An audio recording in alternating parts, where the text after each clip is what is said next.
नमस्कार। श्रुति साहित्य को आपण मानक स्वागत। आज आम शुणा प्रख्यात गाल्पिक कुंज बिहारी दासंकर एक सुप्रसिद्ध रचना कंकाळर स्मृतिलिपि। पद्म पलाश लोचन अर्धेन्दु ललाट चंद्रमुख जबाधर गोलाप गंध मृणाल बाहु चंपकांगुली जीवंत ओ यौवन को घनित ए काव्य। किंतु ये तो गोटे कंकाळ उलग्न निरलंकार काहार गेलबसर पुत्र थिला से काहार अलियली कन्या काहार प्रियतमा पत्नी त्यागनिष्ठ तरुण ना सुरूपसी तरुणी नागरिक ना ग्रामीण मूलिया ना मजदूर कृषक ना कवि सुशिक्षित ना गंडमूर्ख विदग्ध ना बाबदुक नर्तकी अभिनेत्री ना सुगायिका ग्राम यात्रा रे रजा होई बाहरुथिला ना रंगिया दुआरी ए घटपाटुआ ना दंडनाटुआ टाउटर मकदमाखोर ना नितांत सरल उदासी साधारण रे अति साधारण बहुकुटुंबी दुखी ना धनी किए से चिन्हिबार किछि भी उपाय नहीं। कारण कंकाळ से तार परिचय रूपहीन निर्गुण से सत की असत थिला ज्ञानी की गौरवान थिला पर को अपनार करी जीवन बिताउथिला कि स्वार्थ चिंतारे परमार्थ विस्मृत होइथिला जानिबार किछि हेले बाट नाही।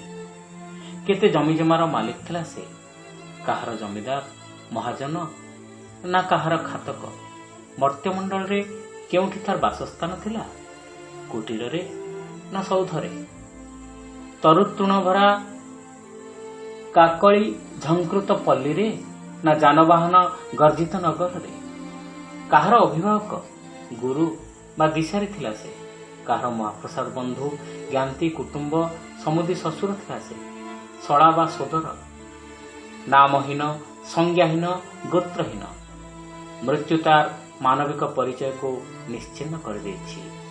पृथ्वीर डोरी छिंडिछि नवजन्म रे नूतन संपर्क गढ़ी उठी नाही। प्रेत तार निसंग म्रियमाण होई बुलुछि मशाणी मशाणी घरु केदार जेउठी तार आकर्षणीय किछि थिला देह लोप पाइछि बासना पूरी नथिला तार सेइटाकु बुलाउछि हुएत अल्प दिन तले हुएत तार शुद्धिक्रिया होइथिबो दुआरे घट बसिथिबो तुठकु केते किए खोजा लड़ा होई आसीथिबे गाँ मुंडरे पुओ बेलकिया दी आसीथिबो पागहांडी सेठी जलजला हांडी पालटी थिबो ज्ञाति कुंडुब पिता भात खाइथिबे आउ कहुथिबे घर घरणी देह कीड़ा उठिबो घेनी ज्ञाति कुंटुंब शुद्ध होइबो रे कथा सत फलिथिबो कांथ चाल बाड़े ताकु तड़ी देइथिबे धार उधारे सरू बा मरु ब्राह्मण भोजन भाई भात दबाकु पड़िथिबो बंधु कुटुंब को पुरोहित को नुआ लुगा देबाकु हेउथिबो बंधु बांधवंक घरु भार थोर लंबी थिबो अंगाए बसा दई अंगाए कंचा चूड़ा अंगाए हुडुंब अंगाए चूड़ापुआ बा छाची खई भारे दूध भारे पाचिला कदली भारे महाप्रसाद किंबा भारे गज बंतल आउ खंब आड़ू महाजन माने महाप्रसाद पाई विदा कि नहीं लंब होई सोईथिबा पुत्रर मुंडरे पदरज झाड़ी कल्याण कर जाइथिबे थार थार लुह भितरे अदेही से टोपाटिए लुह ढाली न पारी विदाय नैथिबो राई शीतलाई पुओ तार अस्थि को घड़ी पुराई पोती देइथिबो गंगारे पकेइबा लागि बिलरे बुली बुली पुओ संगे भेटणा हेबो तोटा बाड़ी रे रहिले पिलाए डरिबे ए बिलबाड़ी तार केते प्रिय थिला आज तार किछि करिबार नाही। हिडरे भूसा पड़िले किंबा भांगी पानी बोहीगले से केवल जल जल होई चाहिथिबो। धोई मरुड़ी हेले कि बतास रे पला उड़ी गले से व्यस्त विकल होउथिबो। घरे कोरक पशिले कि डकैत हेले से कलवर छटपट होउथिबो सिना, किंतु तार करिबा लागि किछि नथिबो। कारण अदेही से गृहहीन, बंधुहीन, कुटुंबहीन। श्राद्धरे तार प्राप्य मुठाए पिंड। बड़ बड़िया डका दिन टिके आलुओ अंधार आसी से आलुअरे प्रेतलोक फेरी जाइथिबो। गयारे शेष पिंडदान परे से होइथिबो विस्मृत। जीवनर मृत्यु, प्रेतलोकर जीवन। लोक बहुत दूरे जाइथिबो। जीवन सहित तार लुचड़काड़ी खेल एभली शेष होइथिबो। एबे गोटाए जंत्र से अद्यावधि दुश्चिंता जंजालहीन पूत निर्मल गोटाए छांच। छिन्न विच्छिन्न इतस्तत निक्षिप्त अस्थि को हुए तो संलग्न करा जायछि। प्रोफेसर शिक्षा देइछंती केउठी केउ अस्थि, केउ शिरा पर शिरारे अस्तित्व, केउठी केउ रोग हुए, किपरि व्यापे, केउठी किभଳି अस्त्रोपचार करबा हुए।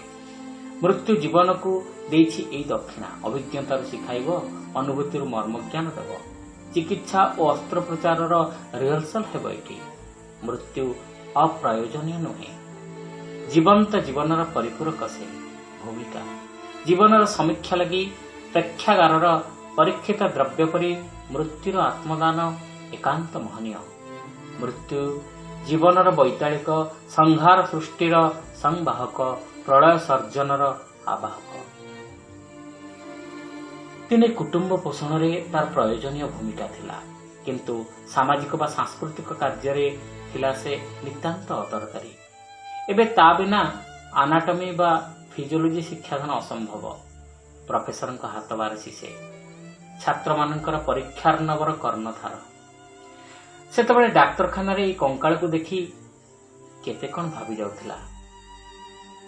यार मुख नाही, किंतु एते मुखर किपरि से चक्षुहीन, किंतु मोर अंतर को से निरीखी देखुछि किपरि निरिंद्रिय, किंतु मोर मनर भावना को सती जेपरि पढ़ी पारुछि से। भाबु भाबु केतेबेले मते छाई निद लागि आसला जाने नाही। स्वप्न रे मन व्यथातुर होई उठिला बेले से कंकाल जेपरि कि मते पचारला, चिन्हि पार नांती।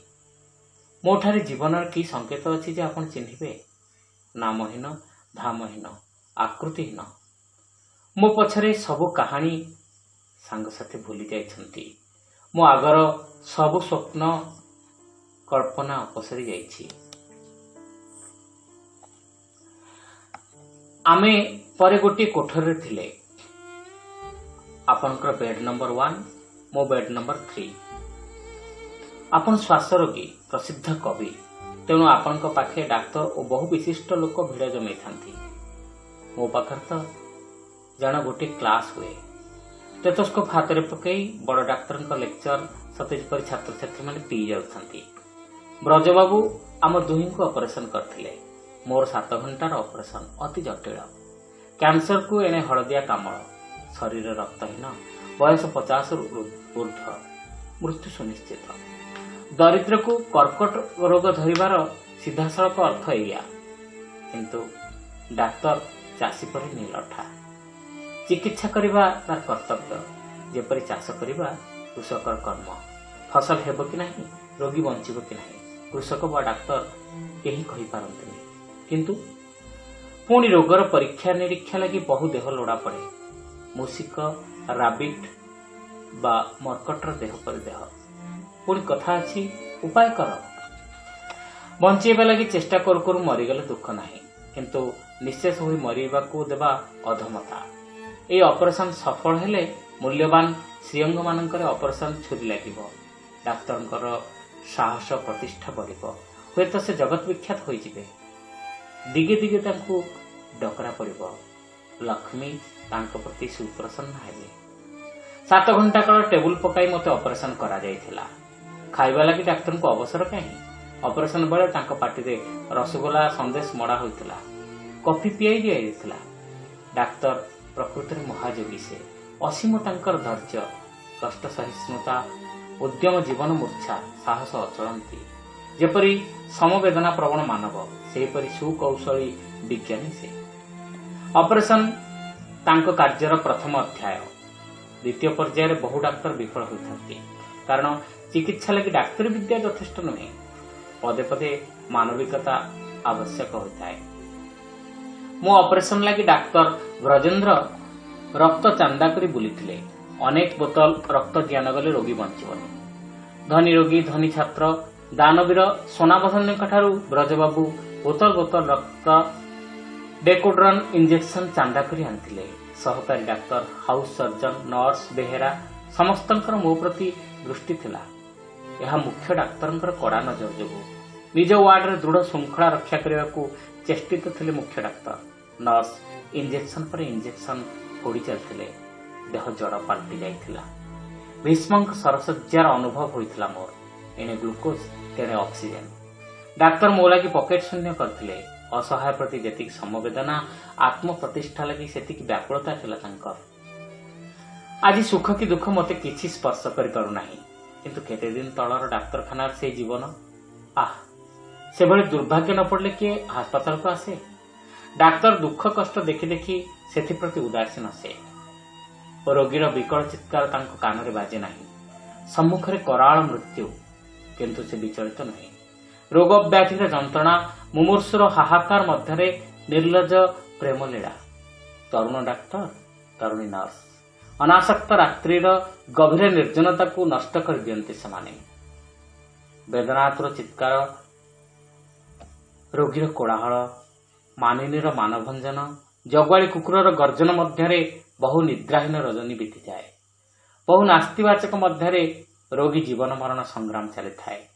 सेजरे मशारी नहीं, कଳରେ पानी नहीं, स्टोव रे किरासिन नहीं, स्टोर रे औषध नहीं, बेहेरांकर संकोच नहीं, नर्संकर लज्जा नहीं, जीविका अर्जनर मानवता नहीं। केवल मार्जारठी सुस्थतम, समस्तंक प्रति समदर्शी। रोगींक दुग्ध पाउरुटी उपर त राखी कौशली जंत्रीटी परी बाक्स खोली से घेरी जाए केवल कल्याण कामना। बहु आहार रे रोगीर रोग बढ़िबो बोली। सेहीपरि समवेदनाशील डाक्तर और बेहेरा, बेहेरा बधिर रोगीर आहार उपर त राखी औषध उपरे डाक्तरंकर स्वेन दृष्टि। पदारे गदा गदा आवर्जना, बांति, मलमूत्र, नर्दमा जल, फंपा, पैड, फल चोपा, छेप खंकार वृष्टि। बड़ असह्य जीवन। ए फोड़ाफोड़ी जंजालर कोलाहल मध्य मु 5 दिन बंची। षष्ठ दिन डाक्तर, डाक्तराणी, नर्स, छात्र, हाउस सर्जन महाविनायक शैली को भोजन करने को गले, बणभोजी करने। से दिन सेमानक आनंदर गुंजन ध्वनि मध्य चित्त मोर शंकाशील हो उठिला। कल्पना मूले काल थाई सते से दिन भगवान डाक्तरखाना छाड़ी चलीगले। डाकिले केही शुणते नहीं, केही किछि भी देखते नहीं। ऑक्सीजन सरिला, संज्ञा मोर लोप पाई आसिला। सढ़ू मुंड पाखरे बसी प्रलाप करुथाए विकट दारिद्र्यर कहानी, जहाँ मुंड को पागला करदिए, मृत्यु को निकट रे आने। हईरे तू तो एठी एमती पड़ी रहिलु, करज सुझाएबे केमती? घरे बढ़िला झियो, केमिति ताको हाथ को दिहात करिवु?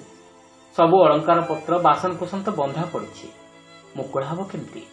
धान तो धोई जाइछि, दुहाळ गाई छड़ेलानी, पिला एबे चलिबे केमती? ए सब सुनिबा अपेक्षा मरिबा भल। केतेबेले मोर चेता बुड़ीगला जानी नाही। डाक्तर आसी बहु फोड़ाफोड़ी करथिबे। जम डाक्तरंक मध्यरे बहु टणाउटरा लागिथिबो। शेषकु जमर जय जयकार। प्रोफेसरंकर 12 वर्षर तपस्या गोटे दिनर सुकुआ पोड़ारे शेष पाईगला। प्रेतर उपरे मु बुलुथाए, शुणुथाए पुत्रर व्याकुल क्रंदन, आश्वासन देवार उपाय भी शुणुथाए। पाख रोगी मानकर अस्वस्थी, मुर्दार पाखरे सोई पाटिके आहार पानी नेबे किपरि? बहु आपत्ति अभियोग परे लाल कंबलटी मुहरे घोड़ाई दे बेहेरा माने मो खटटी को छिंकी नेले बाहरर बारंडा को। खट चारिपटे पर्दा बेढ़ी दियागला। बारंडारे 2 प्रहर पर्यंत सबटी पड़ी रहिला। मेहनतरंक हाथरे ଝିଙ୍କା ହୋଇ ପଦାକୁ ଗଲି, କିନ୍ତୁ ମଶାଣିକୁ ନିଆହେଲି ନାହିଁ। ଗାଁରୁ ଭାଇମାନେ ଆସି କୋକେଇ ବାନ୍ଧିଲେ, ଖାନନଗରକୁ ବୋହିନେଲେ। ରାମ ନାମ ସତ୍ୟ ହେ। ବଟ ବେହେରା ମୁଁ ଦେଖୁଥାଏ ସବୁ ରଙ୍ଗ। ବେହେରା ମାନେ ଅଡ଼ି ବସିଲେ, ପଇସା ନଦେଲେ ମଡ଼ା ଛାଡ଼ିବୁ ନାହିଁ। ଏଇ ଦୁରବସ୍ଥାରେ ଲୁହ ପୋଛୁ ପୋଛୁ 2 ଟଙ୍କା ବକ୍ସିସ୍ ଦେଲା। ମଡ଼ା ପୋଡ଼ିବା ଲାଗି ହାତରେ ପଇସାଟିଏ ନାହିଁ। ମାଲ ଭାଇମାନେ ମୋତେ ଖାନନଗରରେ ଫିଙ୍ଗି ଦେଇ ଆସିଲେ। ନାମକୁ ମାତ୍ର ଖୋଳି ମୁର୍ଦାର ଉପରେ ଗଣ୍ଡାଏ ମାଟି ଘୋଡ଼େଇ ଦେଇଥିଲେ। ସେମାନେ ମଶାଣିରୁ ଯାଉ ନ ଯାଉ କୁଆ କୁକୁର ବିଲୁଆ ଶାଗୁଣା ଆସି ଝାମ୍ପି ପଡ଼ିଲେ। କିନ୍ତୁ ମୁର୍ଦାରକୁ ଖଣ୍ଡିଆ ଖବରା କରିବା ଆଗରୁ ମେହେନ୍ତରମାନେ ପହଞ୍ଚି ଯାଇଥିଲେ, ହାତରେ ଚିତା ଉଚ୍ଚର ଠେଙ୍ଗା। ଠେଙ୍ଗା ଦେଖି ତାର ଅର୍ଥ ବୁଝି ବିଲୁଆ କୁକୁର ଶତ୍ରୁତା ଭୁଲି କିଆ ଗୋହିରୀ ଭିତରେ ଛପିଗଲେ। ଶାଗୁଣା ଗୋଟିଏ ଶ୍ରେଣ ଦୃଷ୍ଟିରେ ଚାହିଁଥାଏ। ମେହେନ୍ତରମାନେ ବଟ ବେହେରାକୁ ଆନାଟମି ଡିପାର୍ଟମେଣ୍ଟକୁ ଘେନିଗଲେ। ଦାମ 150 ଟଙ୍କା। ବଟ ବେହେରା ଜୀବନ କାଳରେ ଗାଈ ଗୋଟାକୁ ବିକିଥିଲା 300 ଟଙ୍କା ଦାମରେ, କିନ୍ତୁ ଏବେ ତାର ନିଜର ମୁର୍ଦାର ବିକ୍ରି ହେଲା 150 ଟଙ୍କା ଦାମରେ। ପ୍ରତିବାଦ କରିବାକୁ କେହି ନାହିଁ। ବିଲୁଆ ଶାଗୁଣା ଅବଶ୍ୟ ଅଭିଶାପ ବର୍ଷିଥିବେ। କଟାକଟି ସିଝାସିଝି ଯୋଡ଼ାଯୋଡ଼ି ପରେ ମୋର ନବକଳେବର ହେଲା। ଡାକ୍ତରଖାନା ହେଲା ମୋର ଚିର ବନ୍ଦୀ ଘର। ଡାକ୍ତର ବ୍ରଜେନ୍ଦ୍ର ମୋତେ ଚିହ୍ନି ପାରୁନାହାନ୍ତି। ଆମ ୱାର୍ଡର ସେ ନର୍ସ କେହି ବି ମୋତେ ଚିହ୍ନି ପାରୁନାହାନ୍ତି। ତଥ୍ୟ ଶିକ୍ଷା ଦେଇଛି, କାହାକୁ ଜଣକୁ ହେଲେ ସତ୍ୟ ଶିକ୍ଷା ଦେଇପାରୁନାହିଁ। ଅହନ୍ୟ ଗନିଭୂତାନି ହଚ୍ଛନ୍ତି ଯମ ମନ୍ଦିରମ୍ ଶେଷ ଶିରତ୍ୱମିଚ୍ଛନ୍ତି କିମାଶ୍ଚର୍ଯ୍ୟ ମଧପରମ୍। ଏଇ କଲେଜରୁ ଡାକ୍ତର ବାହାରୁଛନ୍ତି, ହେଲେ ମଣିଷ ଉତରୁନାହାନ୍ତି। ଦୁଃଖୀ ଦରିଦ୍ର ଚିକିତ୍ସାର ମୂଲ୍ୟ ଦେଇ ନପାରି ମରୁଛି। ଡାକ୍ତରଙ୍କ ଦୃଷ୍ଟି ପୁଞ୍ଜିପତିର ଦୃଷ୍ଟି ପରି ରକ୍ତ ଶୋଷି ବହୁ ଜୀବନଜୀବୀ ହୋଇଛି। ମୋର ନିଦ ଭାଙ୍ଗିଗଲା। ଆଖି ଆଗରେ ଗହିରା ଗହିରା ଆଖି, ଭୟଙ୍କର ଦନ୍ତ ସବୁ। ବଟ ବେହେରା, ତାର ଏଇ ଚେହେରା ଉପରେ ଦିଶୁଛି ନଟ ବେହେରା, ରଜନୀ ଭୋଇ, ରାଧୁଆ ବାରିକ, ସାଧୁଆ ମଳିକ, ହଗୁରା ପ୍ରଧାନର ଛାଇ। ଏଇ ମୁହୂର୍ତ୍ତରେ କେତେ ପ୍ରାଣର ଶେଷ ନିଶ୍ୱାସ ବହୁଛି ମୋର ଛାତିରେ ଏକ ଦୀର୍ଘ ନିଶ୍ୱାସ। ଯାହାକୁ ପରଖି ଡାକ୍ତର କହୁଛନ୍ତି ଏ ଏକ ରୋଗ, ଦୁରାରୋଗ୍ୟ, ଶ୍ୱାସ ରୋଗ, ମନୋବୈଜ୍ଞାନିକ। ବ୍ୟାଧିର ମୂଳ ଆଧିରେ, କିନ୍ତୁ ଅଧିକାରର ମୂଳ କେଉଁଠି? ବଟ ବେହେରା, ନଟ ସ୍ୱାଇଁ, ଅନନ୍ତ ମାଝୀ ଏହାର ଉତ୍ତର ହୁଏତ ଦେଇପାରିବେ।